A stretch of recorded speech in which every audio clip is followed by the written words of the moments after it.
Bom dia ou boa tarde a todos os participantes do primeiro Simpósio Brasileiro Território, Cidade e Arquitetura.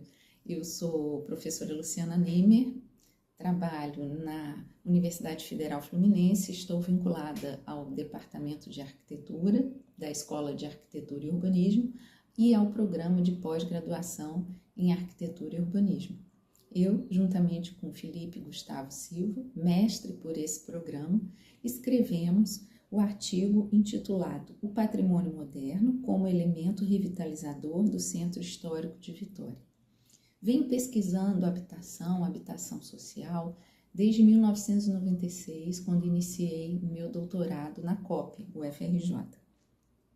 Quanto à Vitória, minhas primeiras vindas à capital do Espírito Santo ocorreram no ano de 2012 e em 2014 realizei um pós-doutorado em arquitetura e urbanismo, cujo foco foi o centro de Vitória.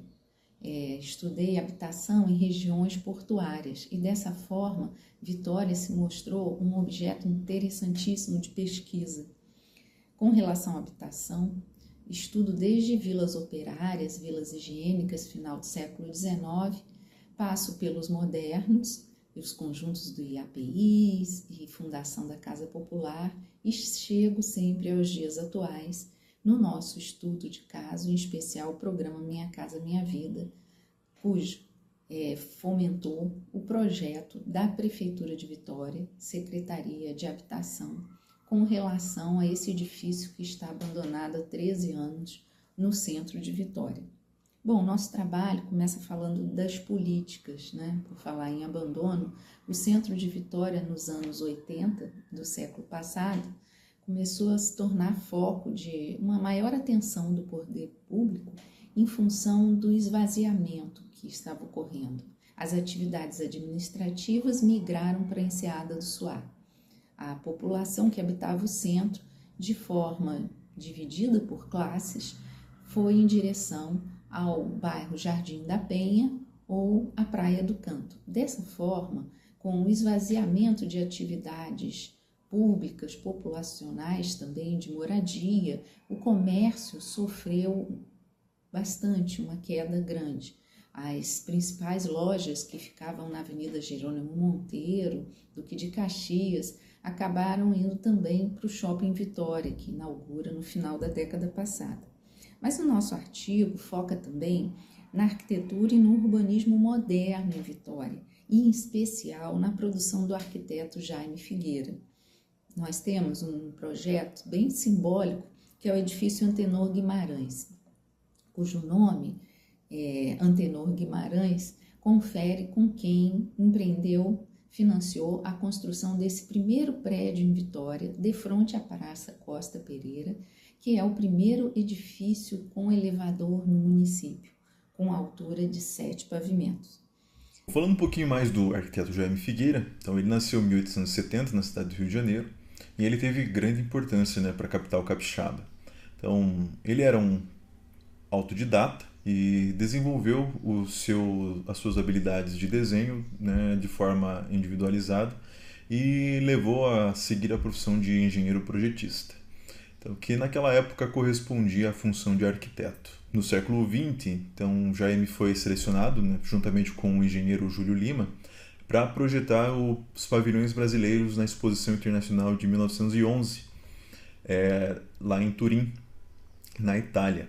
Então, além disso, né, o Jaime desempenhou funções na Prefeitura de Vitória, né, onde ele ganhou notoriedade com o monumento da colonização espírito-santense, que fica localizado frente à Praça dos Desejos, na Praia do Canto. Logo em seguida, Jaime foi convidado a projetar e construir o relógio da Praça 8 de Setembro, muito simbólico para a cidade, visto que 8 de setembro é aniversário do município. Nesse período, Alfred Agache faz um plano remodelando Vitória em função dos aterros, inclusive da esplanada capixaba. Nosso terceiro capítulo vai falar dos institutos de aposentadoria e pensão, para chegarmos ao Instituto de Aposentadoria e Pensão do Industriários, que criou os planos A, B, C, cujo plano C consegue construir, né, proporcionar empreendimentos para os seus associados. Dessa forma, no centro de Vitória, junto ao edifício Antenor Guimarães, nas proximidades da Praça 8 e defronte da Praça Costa Pereira, entre 1949 e 51, foi construído o Hotel Canaã.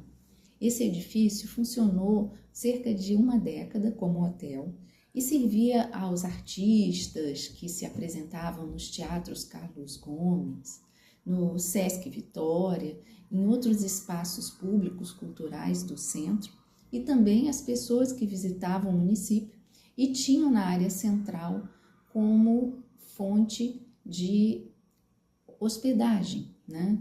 Inclusive políticos que iam resolver questões na prefeitura de Vitória, que ficava nas proximidades, na rua 7 de Setembro, e também o Palácio Anchieta.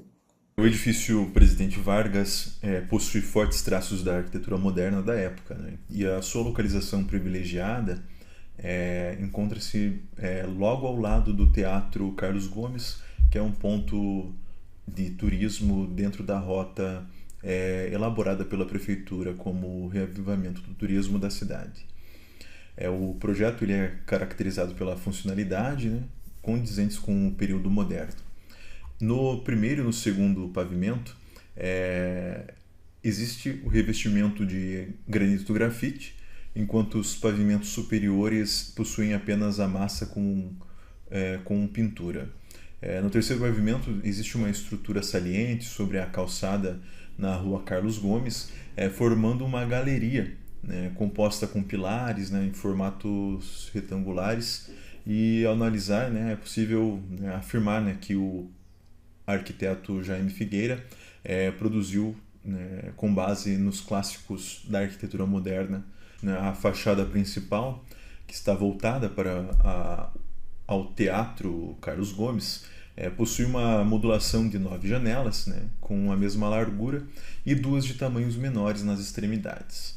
Já na fachada posterior, voltada ao oeste, recebeu um tratamento diferenciado com aplicação de brises verticais, servindo para proteger da incidência excessiva da luz solar. Na década de 60, o edifício é vendido para o governo federal. E ali passaram a funcionar vários órgãos públicos, o INAMPS, depois o DOI-CODE, depois alguns órgãos relacionados à administração estadual do Espírito Santo. Porém, há cerca de 13 anos o edifício está fechado. Nosso quarto capítulo vai falar da restauração do patrimônio, possibilidades e desdobramentos. Como dito anteriormente, a Prefeitura de Vitória, se preocupando, né, e dando atenção a essa população que não tem moradia, faz alguns projetos de reabilitação no centro de Vitória. 3 edifícios já foram entregues, digo 4. 3 deles eram hotéis, o Estoril, Tabajara e o Pouso Real. Na verdade, o antigo Hotel Canaã, o edifício do IAPI, que tem o nome de Presidente Vargas, não teve o seu projeto levado adiante por questões políticas que envolviam a União e a Prefeitura, de forma que o município ficaria só com 50% das unidades produzidas, embora ficasse a cargo dele todo o gerenciamento, construção, projeto. Porém, nesse contexto, tanto na promoção de unidades habitacionais como de hotel, existe benefícios e desvantagens também. No contexto habitacional, a promoção mereceria um envolvimento maior, não apenas na promoção dessa conjuntura como habitação, mas também um acompanhamento do ciclo de vida pós a entrega aos moradores. Porque, por se tratar de um edifício que tem características que podem ser entendidas como históricas, tanto no contexto local como no contexto nacional, por se tratar de um edifício de arquitetura moderna, bem marcante, a adaptação do uso pode ser dispendiosa para a iniciativa pública, mas também pode ser dispendiosa a manutenção para as pessoas que irão morar nesse local. haja vista que, diferentemente de uma construção nova, a manutenção de edificações antigas e de caráter histórico tem custos diferenciados e geralmente mais elevados. Uma gestão que seja inadequada pode comprometer, né, a segurança e a manutenção do edifício e comprometer não só a estrutura física do prédio, como também a qualidade de vida das pessoas que moram no local. Além disso, né, as modificações podem acomodar necessidades que devem ser realizadas com parcimônia. O projeto ele não pode comprometer as características históricas existentes no prédio. Por outro lado, retomar o edifício como um hotel também tem as suas vantagens e desvantagens. A promoção do edifício novamente como um hotel pode contribuir com a economia, a geração de empregos, promoção do turismo, né? E também a adaptação do edifício novamente para o uso hoteleiro, com reformas pontuais, geram menos custos se comparados com o uso habitacional, a conversão para uso habitacional. E, além disso, os hotéis conseguem preservar os padrões e características arquitetônicas históricas devido à integração do uso com a atividade.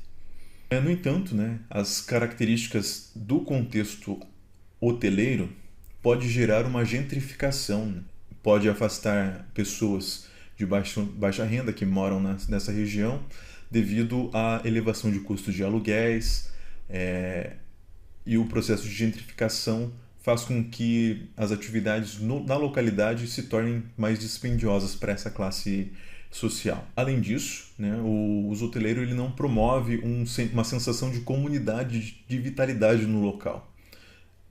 Os turistas, que são moradores temporários das unidades hoteleiras, acabam não se vinculando diretamente com o local. A dependência excessiva do turismo pode tornar a área vulnerável a flutuações econômicas e sazonais, como o ramo hoteleiro pode ser atingido. Então, de uma forma geral, dentro desse contexto, as atividades hoteleiras, as oscilações podem prejudicar, e a concorrência de mercado, haja vista que existem outros hotéis na região, pode proporcionar vacância de muitas unidades e acabar inviabilizando, num longo prazo, a condução do edifício. Podem ocasionar vacâncias em detrimento da utilização.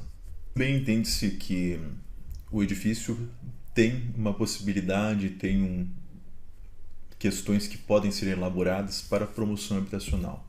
Haja vista que existe um contexto em que lutas das pessoas sem teto na cidade poderiam ser beneficiadas com a aplicação de moradias.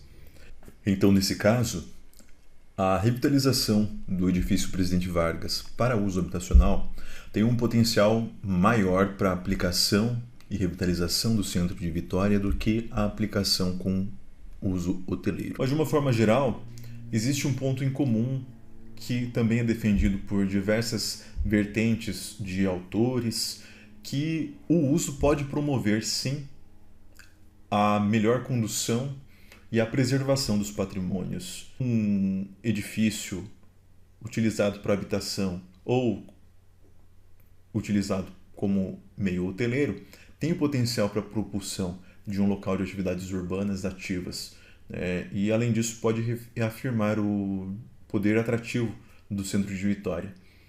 Basta ser utilizado com parcimônia e verificar as potencialidades, desafios e uma melhor condução. Agradecemos aos participantes do simpósio por assistir a nossa apresentação. Muito obrigado.